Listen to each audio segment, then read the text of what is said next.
Assalamualaikum warahmatullahi wabarakatuh.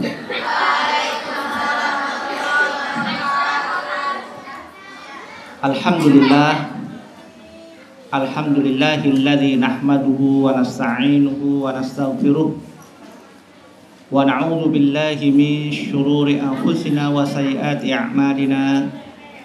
May yahdihillahu fala mudilla lahu wa may yudlilhu fala hadiyalah.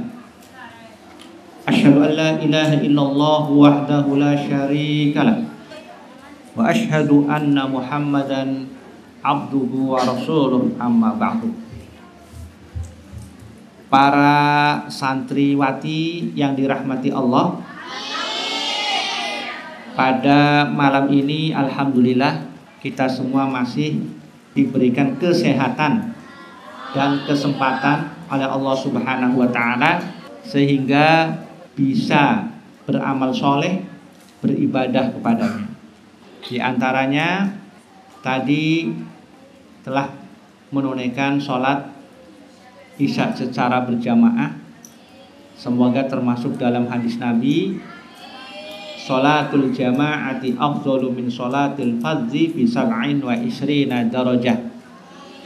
Sholat berjamaah itu lebih baik daripada sholat sendirian karena akan memperoleh 27 derajat.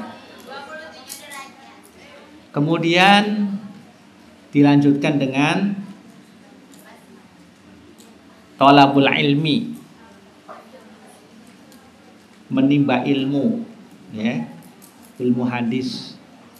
Semoga termasuk dalam hadis Nabi, man salaka tariqan yaltamisu fihi ilman sahhalallahu lahu tariqan ilal jannah.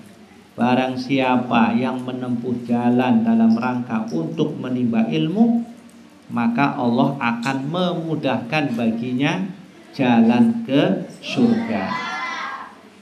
Jadi ini sudah selalu menimba ilmu, ya, menuntut ilmu, dan itu sangat penting karena dengan ilmu itu mengantarkan seseorang mudah masuk surga.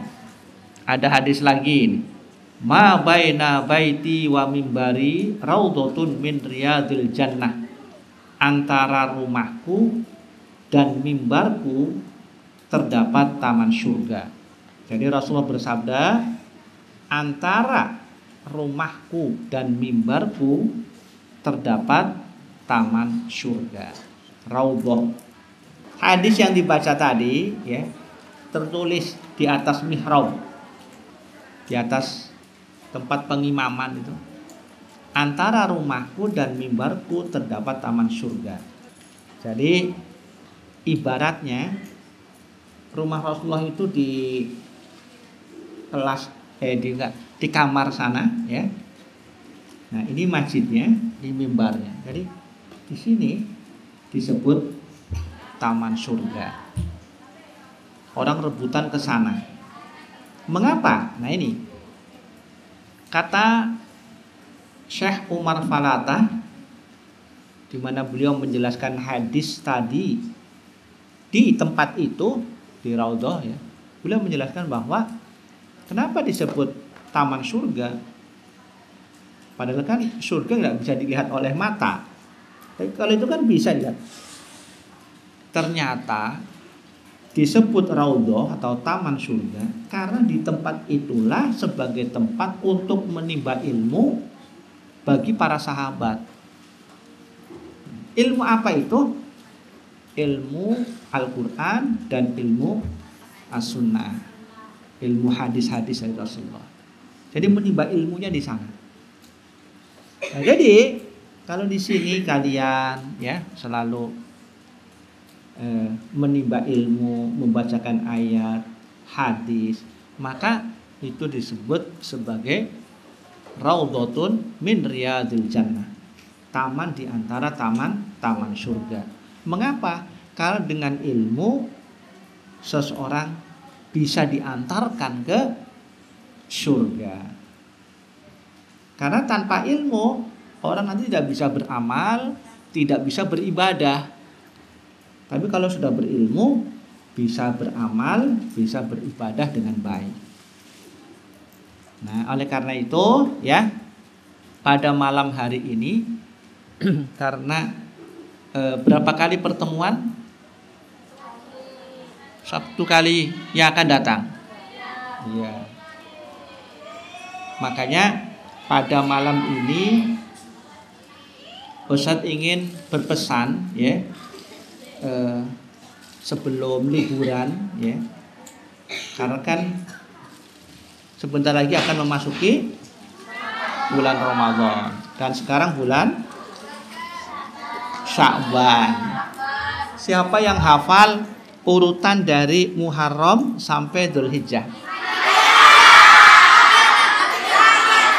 Angkat tangan, siapa?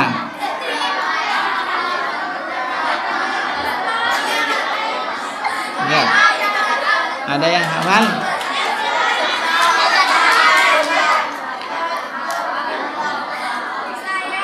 Silakan berdiri. Berdiri ya, hafal. Hafal ya? Nah.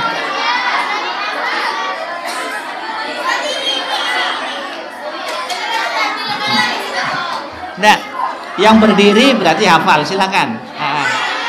Ya. Ya, baik.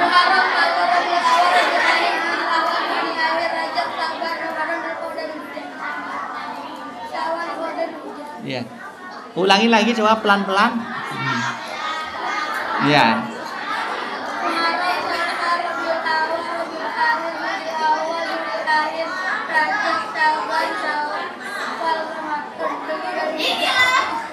Ya. Jadi ada lagi? Ya. Kelas berapa ini? Kelas 3, baik. Oh, kelas 2. Silakan, ya.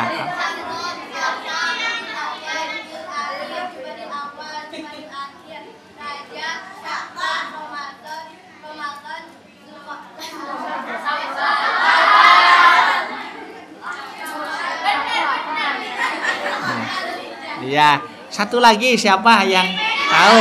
Ya, silakan. Berdiri. Apa? Ya, berdiri. Kelas berapa ini? Kelas 4, ya.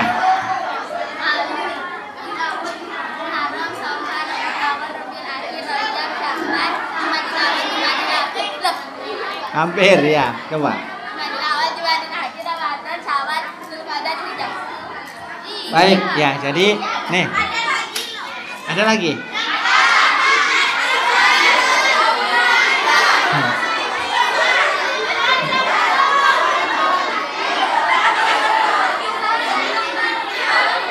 Ada yang ingin lagi? Coba satu. Ya, silakan. Kelas berapa? Kelas 2, ya.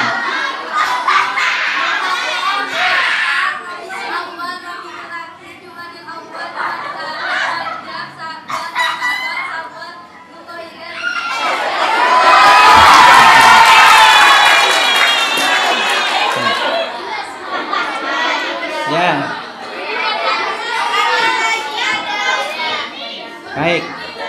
Jadi tadi sudah secara umum sudah benar, tetapi belum tepat pengucapannya. Jadi yang benar adalah Muharram, Safar, Rabiul Awal, Rabiul Tsani, Jumadil Ula, Jumadil Tsaniyah, Jumadil Tsaniyah, ya. Itu. Bisa Jumadil Akhirah. Gitu ya. Jadi ulangi lagi, Muharram, Safar, Rabiul Awal, Rabiul Akhir, Jumadil Ula, Jumadil Tsaniyah, Rajab, Sya'ban, Ramadan, Syawal, Dzulqa'dah, Dzulhijjah. Harus hafal ini.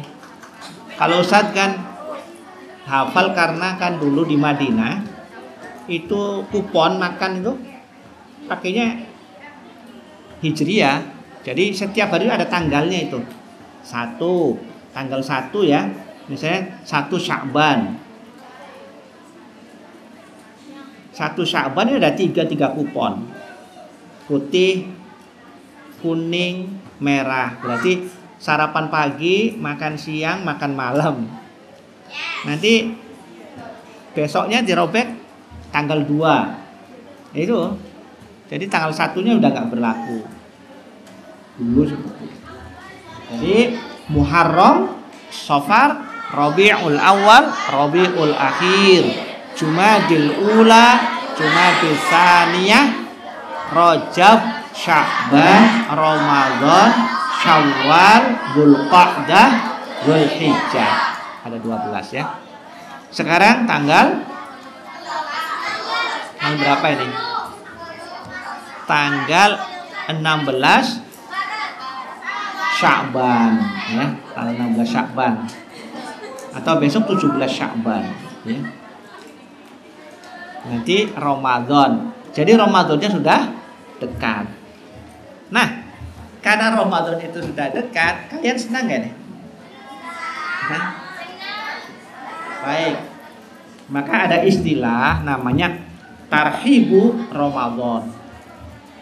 Tarhib pakai h, atau ghin yang benar. H, g. Nah, yang benar mana? Kalau tarhib artinya menyambut. Kalau targhib pakai ghin artinya memotivasi, mencintai. Kalau tarhib artinya kabur, ya, lari dari Ramadan. Makanya, tapi umumnya mungkin tarhib pakai h ya. Tarhibu Ramadan, menyambut Ramadan. Nah, menyambut Ramadan itu malam ini akan Ustaz sampaikan ada berapa? Ada berapa? Ada 4 ya. Jadi 4, sekurang-kurangnya 4, bisa 5 bisa. Tapi sekurang-kurangnya ada 4. Dan Ustaz akan menyampaikan 4 ini ya. Kalian catat. Pertama, menyambut Ramadan itu bil apa? Bil akli, dengan akal. Maksudnya adalah bil ilmi, dengan ilmu. Jadi menyambut Ramadan itu bukan dengan drum band, tapi dengan ilmu. Itu yang pertama. Agar kita mengerti apa yang akan diamalkan ketika Ramadan. Sehingga amaliyah kita, ibadah kita itu ya memang didasari oleh ilmu. Dan sebaik-baik ilmu itu yang datang dari Al-Quran, kemudian Al-Hadis, kemudian lain-lainnya. Jadi harus dengan ilmu. Makanya kalian harus belajar tentang hal-hal yang berkenaan dengan Ramadan. Ya, bagaimana ayatnya, bagaimana hadisnya. Kita berpuasa bulan Ramadan itu berdasarkan Al-Quran. Apa ayatnya itu? Ayat yang menunjukkan kita wajib puasa Ramadan. Apa?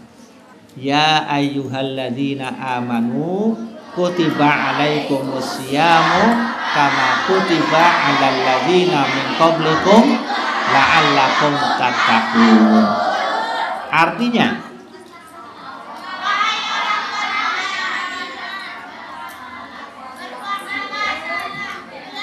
ya, wahai orang-orang yang beriman, diwajibkan atas kalian berpuasa sebagaimana diwajibkan atas orang-orang sebelummu supaya kalian bertakwa. Berdasarkan hadis apa? Kita wajib puasa Ramadan. Apa hadisnya? Ini ilmu ini. Jadi nanti Ramadan itu Kenapa puasa Ramadan? Ini ayatnya.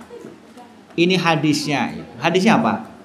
Ya buniyal islamu ala khamsin syahadatu an la ilaha illallah wa anna muhammadar rasulullah wa iqamus shalah wa ita'uz zakat wa hajjul baiti wa shaumu ramadan. Islam dibangun di atas 5 perkara: bersyahadat, sholat, zakat, haji, puasa Ramadan. Berarti rukun Islam yang kelima haji atau Ramadan? Tapi hadisnya Ramadan yang kelima. Jadi ada 2 hadis ya, riwayatnya sama-sama sahih. Itu yang terakhir ada yang Ramadan, yang terakhir ada yang haji. Di Indonesia populernya yang terakhir adalah haji. Kenapa? Karena bagi orang Indonesia haji itu paling berat. Butuh tenaga, butuh biaya, butuh waktu. Jadi orang Indonesia itu ya, kalau tenaga jelas, biaya mahal. Kemarin itu 35 juta. Sekarang katanya mau naik 65 juta. Ya. Ongkos naik haji, ongkosnya kan naik terus. Nah, kemudian waktunya lama, 40 hari. Nah, tapi bagi orang Madinah, orang Mekah, ya kan, paling berat puasa Ramadan karena 30 hari. Kalau haji cuma 6 hari selesai bagi orang sana. Tanggal 8, 9, 10, 11, 12, 13, 6 hari selesai udah Dzulhijjah. Makanya bagi orang Mekah, Madinah paling berat puasa Ramadan. Makanya puasa pada urutan yang ke-5. Orang Indonesia paling berat haji, makanya urutannya ke-5 haji. Nah, kalau kalian berat itu ya puasa. Ustadz pernah Ustadz 4 kali berpuasa Ramadan di kota Madinah, di Masjid Nabawi, di kota Nabi maksudnya. Itu kalau di musim panas memang sangat berat. Musim panas ya. Musim kan ada 2. Musim dingin dan musim panas. Asyita was-saif. Ya kan? Ayatnya li'ilafi Quraisyin ilafihim rihlatas syita'i was-saif. Perjalanan ketika musim dingin dan musim panas. Asyita was-saif. Nah, di sana 2 musim. Pas musim panas kita berpuasa di sana itu memang berat. Misalnya panasnya mencapai 35 derajat atau 40 derajat panasnya, kan berat. Nah, itu suatu hari Ustadz diajak oleh teman dari Mesir, namanya Muhammad Jamal Asyut. Jadi kawan sekelas ya dari Mesir. Diajak jalan ke rumah pamannya di padang pasir, di tengah padang pasir. Jadi kita itu pakai taksi itu turun di jalan karena taksinya nggak bisa ke sana, nggak bisa ke depan rumahnya, harus berjalan kaki siang-siang itu. Siang-siang berjalan kaki sama temannya, diajak teman-teman ke rumah pamannya itu. Sampailah di sana, ketemu, ngobrol-ngobrol, kemudian ngambil barangnya karena ada titipan dari Mesir kan. Balik lagi, jalan panas ya, puasa ini, naksi lagi. Nyampe di asrama seperti ini, temannya Ustadz itu pingsan, sampai diinfus. Nah, alhamdulillah Ustadz itu waktu itu sehat, ya capek cuma nggak sampai pingsan.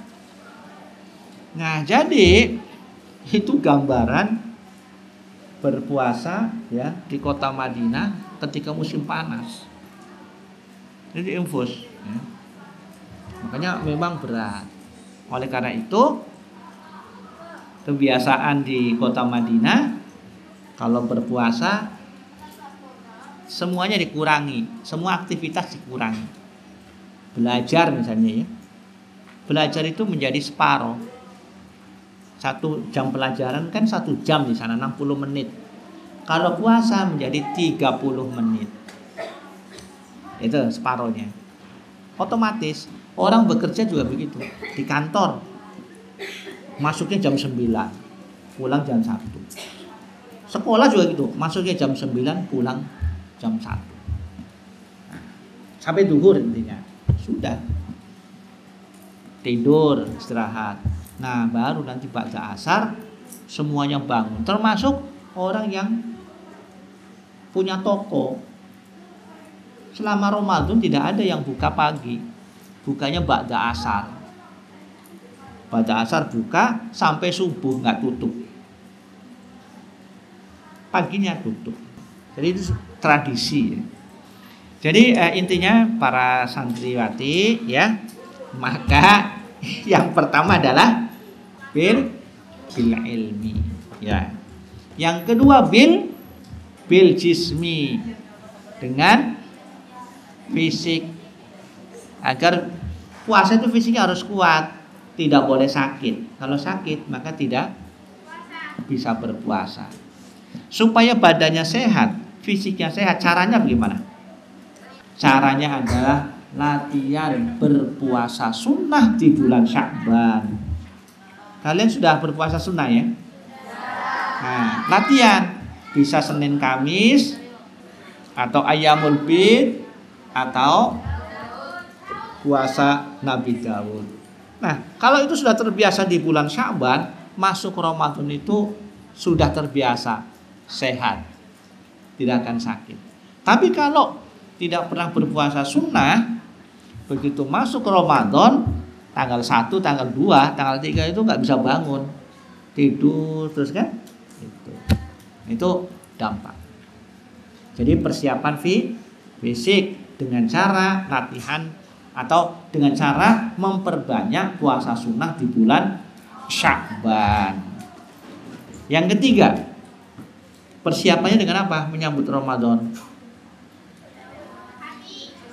Bil qalbi, dengan hati.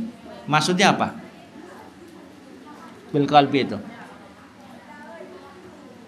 maksudnya dengan jiwa. Jadi jiwa kita harus senang, gembira, bahagia. Itu maksudnya. Jadi ketika diumumkan, oh sebentar lagi Ramadan, itu bahagia. Kalau santri yang jelas bahagia juga ya, karena liburan. Nah, tapi bagi orang tua yang orang tua gitu kan, diumumkan oh mau Ramadan, itu jiwanya harus siap, oh senang. Supaya membuat dia senang apa? Tentu harus ada ilmu bahwa berpuasa itu akan menyehatkan badan, akan menambah kebaikan ya, dan lain sebagainya. Itu dengan ilmu, maka jiwanya akan senang. Seperti para sahabat radhiyallahu anhum itu ketika mau datang Ramadan mereka gembira. Ketika Ramadannya mau selesai mereka sedih gitu. Itu sudah menjadi perasaan. Nah, ini kita perasaan juga harus begitu. Yang keempat, menyambut Ramadan bil mali, dengan harta. Nah, ini harus dengan uang. Jadi menyambut Ramadan dengan harta. Ya. Apa itu? Untuk berbuka, ya. Berbuka, beli kurma. Walaupun nanti kurma banyak gratisan, ya, tapi ada kurma. Terus sahur, ya kan? Itu kan butuh dana untuk berbuka dan sahur.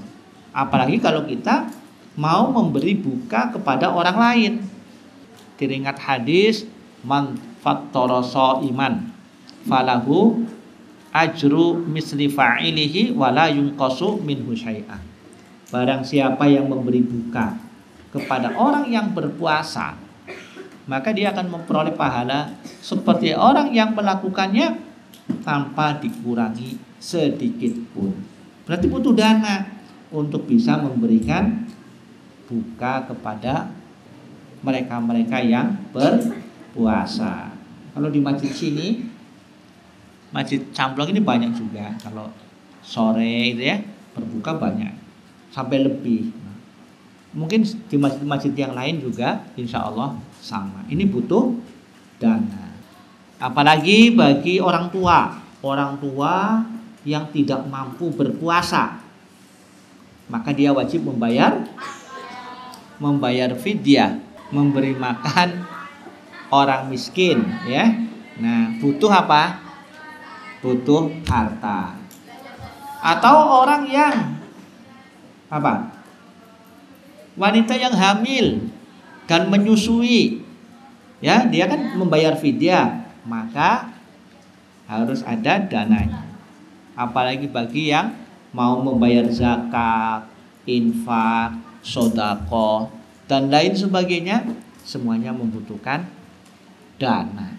Nah, inilah persiapan kita untuk menyambut bulan Ramadan tahun 1440 berapa? 1444 Hijriah, ya. Mudah-mudahan semuanya diberikan kesehatan dan semoga kita bisa mengisi, ya, bulan Ramadan yang akan datang dengan ibadah dan amal soleh. Sampai di sini saja, ya, nasihat Ustadz, mudah-mudahan bermanfaat untuk kita semuanya. Akhirul kalam, wassalamualaikum warahmatullahi wabarakatuh.